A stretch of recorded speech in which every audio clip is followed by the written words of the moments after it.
Salut tout le monde, j'espère que vous allez bien les amis, on se retrouve pour une nouvelle vidéo.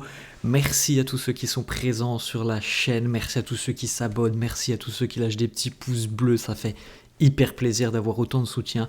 N'hésitez pas les amis, c'est gratuit, ça coûte absolument rien, vous aurez une petite notif lorsqu'une vidéo est publiée sur la chaîne. En tout cas, un grand merci à tous les amis, ça fait hyper plaisir. On va démarrer le programme de la semaine pour le Real. Alors la rencontre face à Retafe a eu lieu hier, donc nous avons 2 matchs au programme cette semaine et 2 belles affiches d'ailleurs, les 2 à l'extérieur, 2 très belles affiches. Bilbao, ça sera donc mercredi 21h du côté de San Mamés. Quel match, on sait à quel point il est difficile de s'imposer à San Mamés.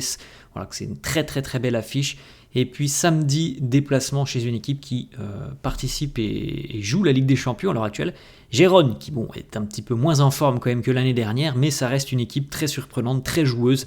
Cette équipe de Gérone, donc 2 déplacements périlleux pour le Real cette semaine. Bilbao et Gérone, ça sera là aussi samedi à 21h. On regarde les amis les unes des quotidiens madrilènes. Le quotidien AS qui titre El Madrid ya está aquí. Le Real est bien là, est bien présent. On va regarder le classement dans quelques instants. Voilà, l'écart est complètement resserré maintenant en haut de tableau. Le Barça, qui avait quelques points d'avance il y a quelques semaines, n'a plus ces points d'avance. L'avance des Catalans a fondu comme neige au soleil, et aussi le Real qui est revenu grâce à des victoires importantes et convaincante, et puis surtout une ossature groupe, une ossature collective beaucoup plus solide, tout simplement. On regardera une petite stat, le Real c'est quand même 3 clean sheets sur les 3 derniers matchs de Liga, c'est la base de tout, évidemment, la défense.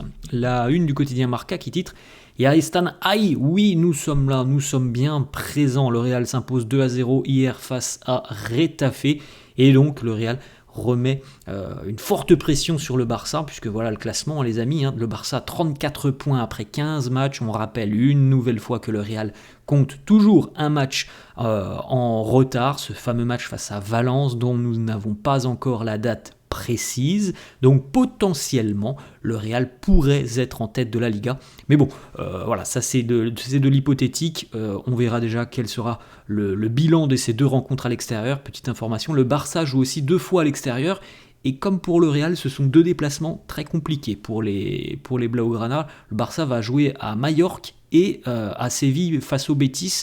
Donc là, on a véritablement un mano à mano à l'extérieur entre le Real et le Barça sur cette semaine. Je n'ai pas regardé le calendrier de l'Atlético, mais voilà, il y aura peut-être des enseignements à tirer dès dimanche soir de cette semaine à 2 matchs de Liga. Mais en tout cas, tout le monde est revenu, puisque l'Atlético aussi n'est pas très loin. Regardez, les Colchoneros sont à 32 points, à 2 points du Barça.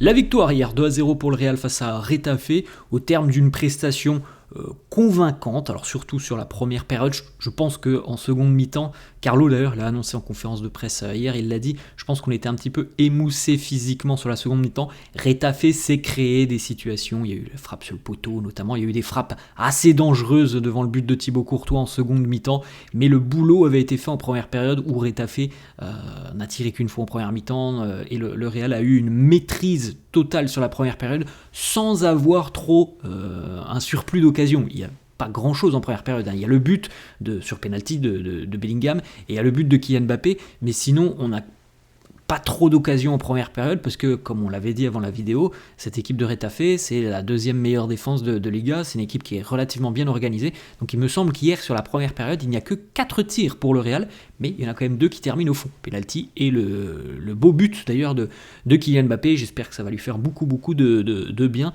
mais c'est une victoire convaincante, voilà, du Real, avec la stabilité défensive qui a été retrouvée, ou qui est affichée depuis 3 matchs maintenant en Liga, toujours aucun but encaissé depuis que Raúl Asensio est titulaire.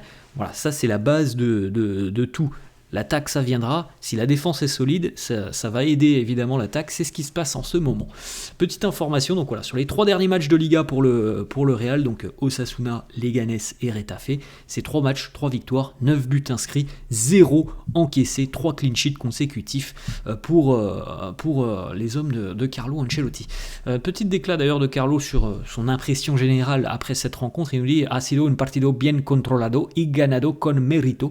nous avons vu une rencontre, un match bien maîtrisé de notre part. Nous méritons notre victoire. C'est vrai, voilà, ça a été le succès, cette victoire s'est construite en première période avec un petit peu de patience comme on l'a dit, parce que cette équipe de Retafe est très bien organisée et c'est vrai que ça n'a pas été le match le plus dingue, hein. C'est pas parti d'un but à l'autre en première période, hein. C'était pas trop cette physionomie de rencontre, mais voilà, on a eu un succès bien contrôlé, bien construit en première période. On poursuit avec Kylian Mbappé, homme du match. Déjà le 6e trophée d'homme du match de Kylian Mbappé cette saison. Alors, il a marqué hier, très joli but d'ailleurs pour Mbappé sur une belle ouverture de Jude Bellingham.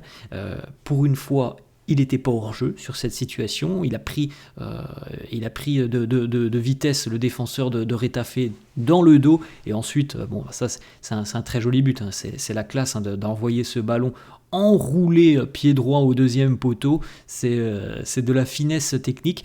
Ça fait du bien, je pense. Ça va lui faire beaucoup de bien moralement à Mbappé. Après, le trophée d'homme du match, oui, il fait un match quand même globalement satisfaisant hier Mbappé, mais avec plus d'efficacité et un Mbappé, je pense, qui serait à l'aise dans sa tête.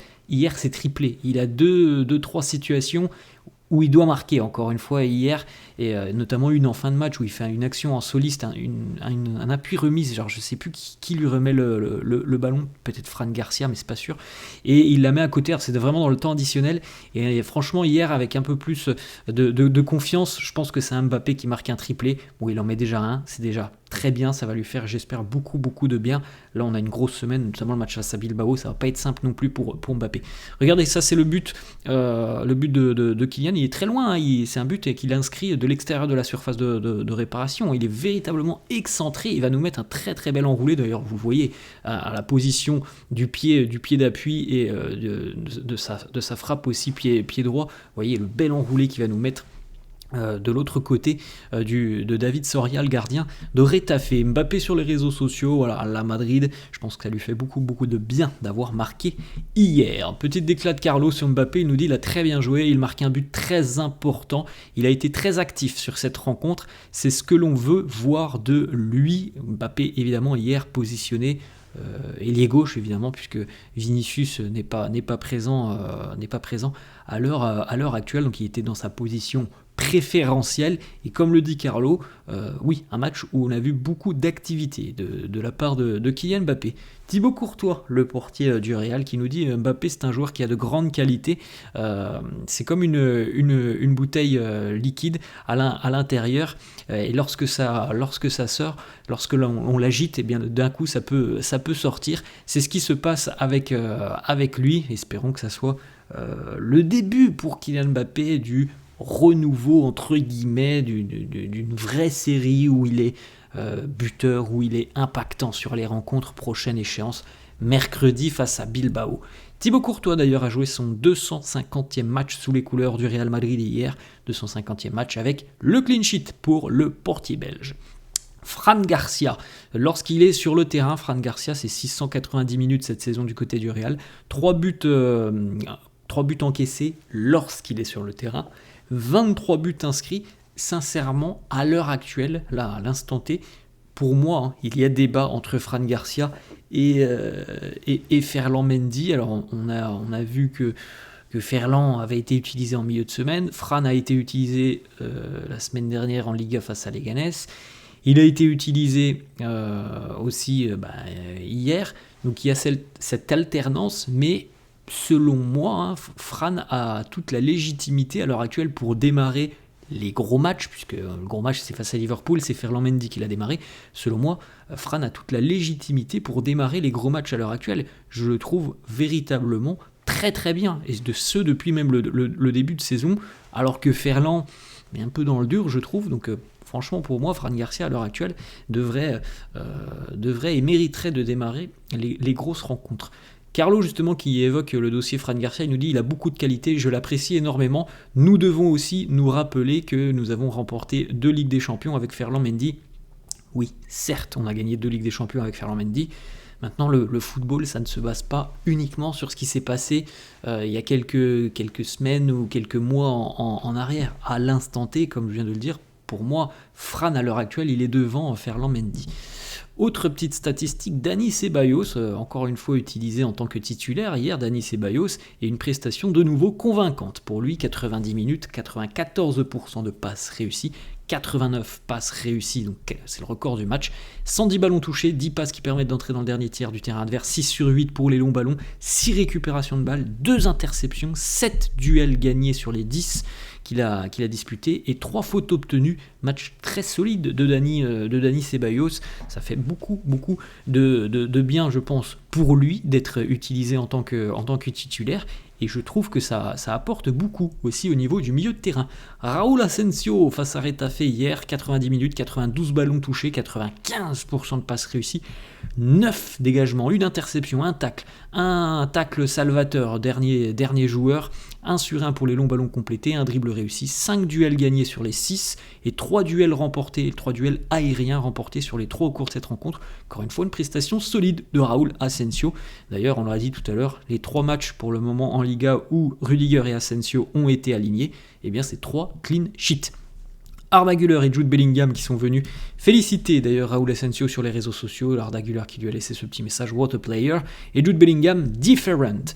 Ensuite, une petite déclat de Carlo, on en a plusieurs. Il nous dit, premièrement, nous avons eu plusieurs difficultés depuis le début de saison, il parle évidemment, mais nous sommes là, on se bat. Je suis plus confiant à l'heure actuelle parce que nous sommes améliorés sur différents aspects. Bon, comme on l'a dit tout à l'heure, déjà pour le moment la stabilité défensive. Au milieu de terrain aussi, il y a plus de stabilité. Offensivement, il y a des améliorations, après c'est difficile parce qu'à l'heure actuelle on n'a jamais la même compo l'équipe offensivement, mais il est évident qu'il y a des progrès qui ont été réalisés depuis à peu près un mois maintenant, depuis l'avant-trêve et ce match face à Osasuna. Il y a des choses positives, ça va dans le bon sens. Ensuite, petite stat pour Jude Bellingham, buteur et passeur décisif hier. Jude en Liga, donc depuis son arrivée au Real, c'est 22 buts, 9 passes décisives sur 38 matchs. C'est des stats impressionnantes. Il n'y a que 2 joueurs en Liga qui font mieux que Bellingham sur la période, Lewandowski et Vinicius. Petite déclat de Carlo sur Jude qui, visiblement, hier était touché après un duel... collision avec le portier David Soria. Jude a un problème au niveau du cou. Carlo nous dit qu'il va récupérer dans quelques jours. Normalement, il devrait être disponible pour affronter Bilbao mercredi. Le tireur de penalty hier, c'est Bellingham qui a pris le penalty. Carlo nous dit aujourd'hui c'était Bellingham ou Mbappé. C'est Bellingham qui a été choisi. Lorsque Vinicius est présent, c'est entre Vinicius et Mbappé. Voilà, déclaration de Carlo Ancelotti. Luka Modric qui est entré en cours de jeu en seconde mi-temps, 20 minutes pour Luka, 27 ballons touchés, 22 sur 24 pour les passes réussies, une grosse occasion créée, 2 passes clés, 1 sur 1 pour les longs ballons, 2 duels gagnés, 3 récupérations de balles. Alors c'était peut-être avec Luka Modric, le 1-2 de Kylian Mbappé, j'ai du mal à me souvenir du joueur qui lui remet le ballon en fin de rencontre. En tout cas, une entrée positive de Luka Modric. Hendrick, qui n'était pas titulaire, on pouvait l'imaginer, on en avait parlé un petit peu hier, c'était pas le cas. On avait notamment Brahim Diaz titulaire hier.